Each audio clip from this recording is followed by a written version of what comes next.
নমস্কার বন্ধুরা, আশা করি সবাই ভালো আছেন। যদিও এই প্রখর তাপপ্রবাহে কারোই ভালো থাকার কথা নয়। এই যে প্রখর তাপপ্রবাহ চলছে, সূর্যের যে প্রখর তাপপ্রবাহ চলছে, কোথাও 40 ডিগ্রি, কোথাও 42 ডিগ্রি, কোথাও 45 ডিগ্রি তাপমাত্রা চলছে। এ সময় মানুষের মধ্যে নানা রকমের শারীরিক সমস্যা দেখা দিচ্ছে, মানুষ অসুস্থ হয়ে পড়ছে। তো এই প্রখর তাপপ্রবাহ চলাকালীন সূর্যের এই প্রখর তাপ লেগে মানুষের যে সমস্ত শারীরিক সমস্যা দেখা দেয়, তার মধ্যে সবথেকে উল্লেখযোগ্য, সবথেকে ভয়ঙ্কর এবং বিপজ্জনক শারীরিক সমস্যা হচ্ছে হিট স্ট্রোক বা সানস্ট্রোক এবং হিট এক্সজস্টন। এই হিট স্ট্রোক বা সানস্ট্রোক কীভাবে হয়, কেউ হিট স্ট্রোক বা সানস্ট্রোকে আক্রান্ত হলে কী কী সাইন অ্যান্ড সিমটমস দেখা দেয় এবং হিট এক্সজস্টন বলতে কী বোঝায়, হিট এক্সজস্টন হলে কী কী সাইন অ্যান্ড সিমটমস দেখা দেয় এবং এই দুটি শারীরিক সমস্যা দেখা দিলে কিভাবে এর ট্রিটমেন্ট করতে হবে, কিভাবে এর ম্যানেজমেন্ট করতে হবে এবং কোন শারীরিক সমস্যাটি দেখা দিলে আমাদের বেশি দেরি না করে তাড়াতাড়ি হাসপাতালে যেতে হবে এবং কোন শারীরিক সমস্যাটি দেখা দিলে আমরা বাড়িতে বসে কিছু হোম ম্যানেজমেন্ট এবং কিছু হোমিওপ্যাথিক মেডিসিনের সাহায্যে ঘরে বসেই আমরা সুস্থ হতে পারবো, সেই সম্পর্কে আজকের ভিডিওতে আপনাদের নলেজ দেওয়ার চেষ্টা করব। তো ভিডিওটি খুবই ইনফরমেটিভ হতে চলেছে আজকের দিনের সাপেক্ষে। আশা করি ভিডিওটি আপনারা স্কিপ না করে শেষ পর্যন্ত দেখবেন। আর হ্যাঁ, এখনও পর্যন্ত যারা আমার চ্যানেলে নতুন, সাবস্ক্রাইব করেননি, তারা প্লিজ চ্যানেলটিকে সাবস্ক্রাইব করে সঙ্গে থাকবেন।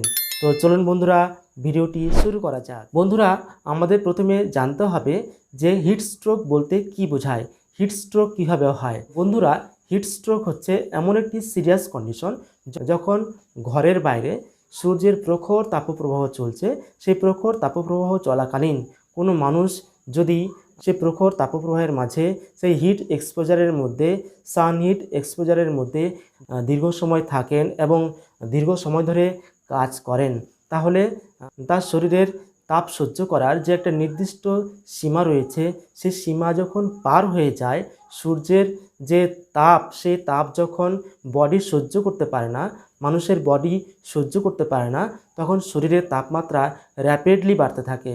তখন শরীরের তাপমাত্রা যদি 40 ডিগ্রি সেলসিয়াসের উপরে উঠে যায় এবং শরীরের ঘর্মগ্রন্থিগুলি যদি অকেজো হয়ে যায়, শরীরের ঘাম বন্ধ হয়ে যায়, অর্থাৎ শরীরের ঘাম হওয়ার যে একটা স্বাভাবিক প্রক্রিয়া, সেটা যদি ফেল করে, যদি ব্যাহত হয়, তাহলে মানুষ গুরুতরভাবে অসুস্থ হয়ে পড়ে এবং তার মধ্যে কনভালশন বা অজ্ঞান হয়ে যাওয়ার মতো শারীরিক সমস্যা দেখা দেয়।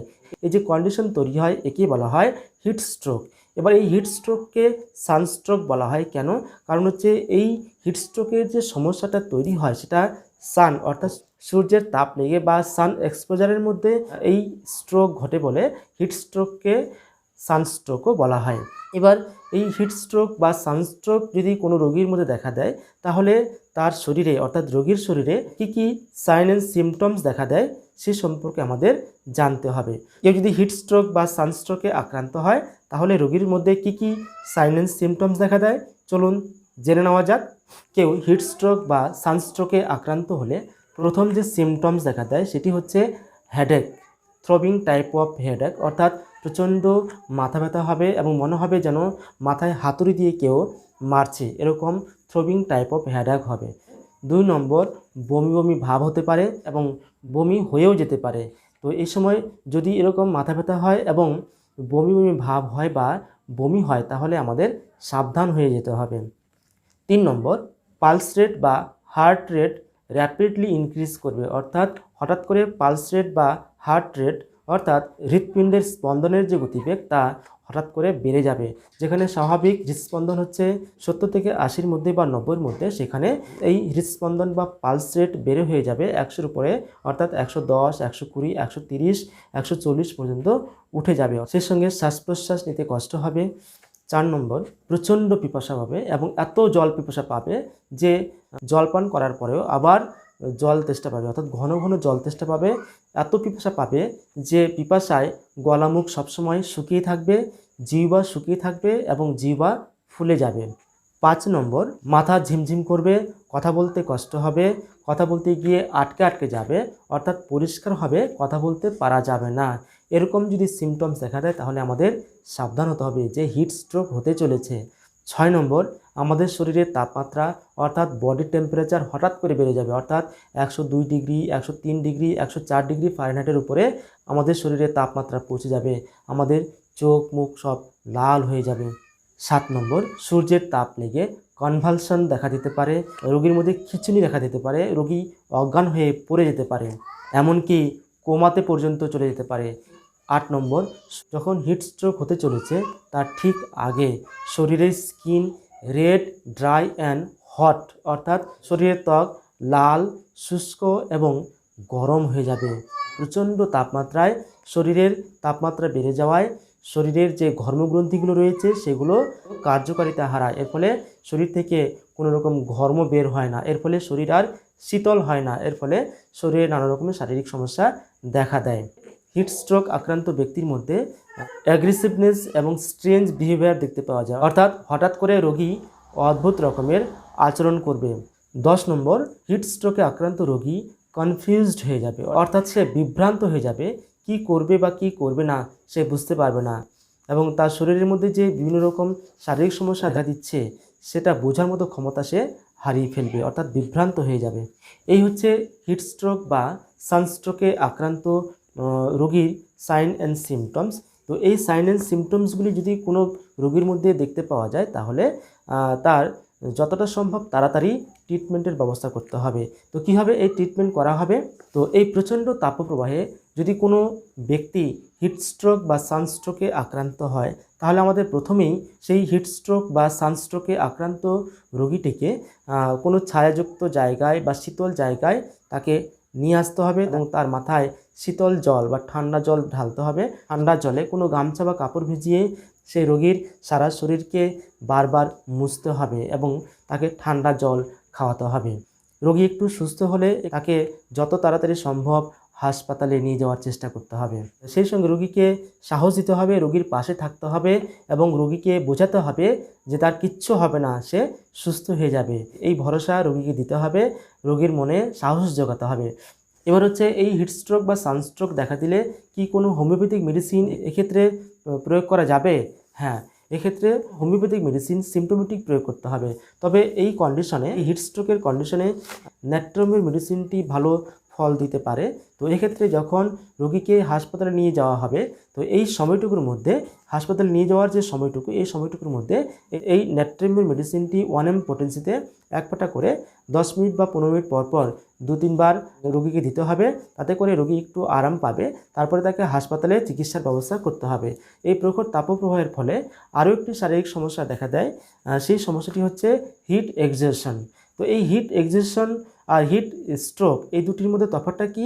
হিট স্ট্রোক হচ্ছে সবথেকে বেশি সিরিয়াস এবং সবথেকে এমার্জেন্সি কন্ডিশন, যেখানে রোগীর ব্রেন ড্যামেজ হয়ে যেতে পারে এবং মাল্টি অর্গান ফেলিওর হয়ে যেতে পারে এবং রোগী মৃত্যু পর্যন্ত হতে পারে হিট স্ট্রোকের ক্ষেত্রে। কিন্তু হিট এক্সজেশনের ক্ষেত্রে সেই সমস্যা বা সেরকম গুরুতর সমস্যা দেখা দিবে না। হিট এক্সজেশন হচ্ছে যে রোগী যখন বাইরে তাপপ্রবাহের মধ্যে কিছু সময় ধরে কাজকর্ম করে এবং সূর্যের তাপ লেগে যদি রোগীর মধ্যে শারীরিক এবং মানসিক ক্লান্তি দেখা দেয় বা অবসাদ দেখা দেয়, ফিজিক্যালি অ্যান্ড মেন্টালি ফ্যাটিক দেখা দেয়, তাহলে সেই কন্ডিশনকে বলা হচ্ছে হিট এক্সজেশন। হিট এক্সজেশন হলে রোগীর মধ্যে কী সাইন অ্যান্ড সিমটমস দেখা দেয়?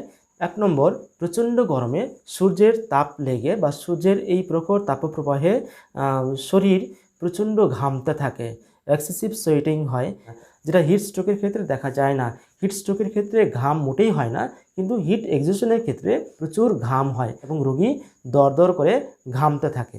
2 নম্বর, শরীরের ত্বক বা স্কিন সবসময় ঘামে ভিজে থাকে, সারা শরীর যেন ঘামে স্যাঁতস্যাঁতে হয়ে থাকে, শরীর আঠা আঠা হয়ে থাকে। 3 নম্বর, পালস রেট আপ ডাউন করে, অর্থাৎ পালস রেট কখনো বাড়ে কখনো কমে, তবে পালস রেট বেশিরভাগ ক্ষেত্রে কম হয়, অর্থাৎ 70-এর নিচে নেমে যায়। এতে শরীর প্রচুর দুর্বল হয়ে পড়ে। 4 নম্বর, হিট এক্সজেশনের ফলে মাথা ব্যথা হতেও পারে আবার নাও হতে পারে। 5 নম্বর, হিট এক্সজেশনে আক্রান্ত হলে রোগীর মধ্যে হজমের গণ্ডগোল দেখা দেবে, পাতলা পায়খানা, বমি বা ডায়রিয়া, ডিসেন্ট্রি বা আমাশা দেখা দিতে পারে। শরীরের মাংসপেশিতে টান ধরতে পারে বা স্পাজম দেখা দিতে পারে এই হিট এক্সজেশনের ফলে। সে সঙ্গে মাথা ঝিমঝিম করতে পারে এবং মাথা ঘুরতে পারে। এক্ষেত্রে কয়েকটা পয়েন্ট আমাদেরকে মনে রাখতে হবে হিট স্ট্রোক এবং হিট এক্সহশনকে আলাদা করার জন্য। হিট স্ট্রোকের ক্ষেত্রে ঘাম একেবারে হবে না, কিন্তু হিট এক্সহশনের ক্ষেত্রে প্রচুর ঘাম হবে এবং রোগী দরদর করে ঘামতে থাকবে, সারা শরীর ঘামে ভিজে থাকবে এবং সারা শরীর স্যাঁতসেঁতে হয়ে থাকবে, আঠালো হয়ে থাকবে, যেটা হিট স্ট্রোকের ক্ষেত্রে হয় না। হিট স্ট্রোকের ক্ষেত্রে ব্লাড প্রেশার হাই হয়ে যায়, শরীরের তাপমাত্রা প্রচণ্ড বেড়ে যায়, কিন্তু হিট এক্সহশনের ক্ষেত্রে শরীরের তাপমাত্রা সে তুলনায় বাড়ে না। হিট স্ট্রোকের ক্ষেত্রে আমরা কি দেখলাম যে পালস রেট প্রচণ্ড হাই হয়ে যায়, কিন্তু হিট এক্সহশনের ক্ষেত্রে পালস রেট অতটা হাই হয় না, পালস রেট কম থাকে, শরীর দুর্বল থাকে। হিট স্ট্রোকের ক্ষেত্রে রোগী অজ্ঞান হয়ে পড়ে যায়, কনভালশন দেখা দেয়, কিন্তু হিট এক্সহশনের ক্ষেত্রে সেরকম কোনো সমস্যা দেখা দেয় না। এবার কোনো রোগী যদি হিট এক্সহশন হয় বা শারীরিক বা মানসিকভাবে একটু দুর্বল হয়ে যায়, ক্লান্তি বা অবসাদগ্রস্ত হয়ে যায়, ফিজিক্যালি অ্যান্ড মেন্টালি ফ্যাটিক দেখা দেয়, তাহলে এর চিকিৎসা আমরা ঘরে বসেই করতে পারবো। এর জন্য কিছু ম্যানেজমেন্ট আমাদের করতে হবে, অর্থাৎ সেই হিট এক্সহশনে আক্রান্ত ব্যক্তিকে যত সম্ভব শীতল জায়গায়, গাছের ছায়ায় বা ঘরে ঠান্ডা জায়গায় রাখতে হবে। তার মাথায় জল ঢালতে হবে, শীতল জলে গামছা ভিজিয়ে বা কাপড় ভিজিয়ে তার সারা শরীরকে মুছতে হবে। সেই সঙ্গে তাকে ঠান্ডা জল পান করাতে হবে, প্রয়োজনে তাকে ঠান্ডা জলে স্নান করাতে হবে। আর কিছু সিমটোমেটিক হোমিওপ্যাথিক ওষুধ তাকে খাওয়ালে রোগী সম্পূর্ণভাবে সুস্থ হয়ে যাবে। তো এই হিট এক্সহশনের ক্ষেত্রে কি কি হোমিওপ্যাথিক মেডিসিন আমরা ব্যবহার করব? প্রথম যে মেডিসিনটি আমরা ব্যবহার করব সেটি হচ্ছে ন্যাট্রামিউর। সূর্যরশ্মি প্রখর তাপ লেগে যদি রোগীর মাথা ব্যথা করে, বমি বমি ভাব হয়, শরীর দুর্বল হয়ে যায়, তাহলে আমরা ন্যাট্রামিউর মেডিসিনটি 1 mg পটেন্সিতে 1 ফোঁটা করে 1 ঘন্টা পর পর 2-3 বার ব্যবহার করলে রোগী সুস্থ হয়ে যাবে। দ্বিতীয় মেডিসিনটি হচ্ছে ন্যাট্রাম কার্ব। এই ন্যাট্রাম কার্ব মেডিসিনটি আমরা কখন ব্যবহার করব? যে এই প্রখর সূর্যরশ্মির তাপ লেগে বা এই প্রখর তাপপ্রবাহ লেগে যদি হিট এক্সহশন হয় এবং রোগীর প্রচণ্ড মাথা ব্যথা করবে এবং সেই সঙ্গে রোগীর সর্দি দেখা দেবে, তাহলে ন্যাট্রাম কার্ব মেডিসিনটি অত্যন্ত ভালো ফল দিয়ে থাকে। এক্ষেত্রে ন্যাট্রাম কার্ব মেডিসিনটি 30 CH পটেন্সিতে 1 ফোঁটা করে 1 ঘন্টা পর পর 2 থেকে 3 বার ব্যবহার করলে রোগী সম্পূর্ণ সুস্থ হয়ে যাবে। এরপর হচ্ছে গ্লোনোইন। গ্লোনোইন মেডিসিনটি আমরা কখন ব্যবহার করব?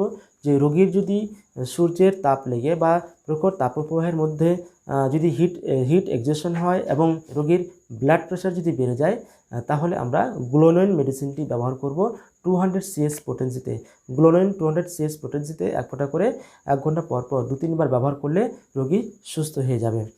এরপর হচ্ছে রাওয়ালফিয়া মাদার। কোনো ব্লাড প্রেশারের রোগী যদি এই প্রখর তাপপ্রবাহে সূর্যের তাপ লেগে যদি অসুস্থ হয়ে পড়ে বা হিট এক্সহশন দেখা দেয়, তাহলে আমরা রাওয়ালফিয়া মাদার মেডিসিনটি ব্যবহার করব। এক্ষেত্রে রাওয়ালফিয়া মাদার 10 ফোঁটা করে 1 কাপ জলের সঙ্গে মিশিয়ে 1 ঘন্টা পর পর 2 থেকে 3 বার ব্যবহার করলে রোগী ব্লাড প্রেশার কমে যাবে এবং রোগী সুস্থ হয়ে উঠবে।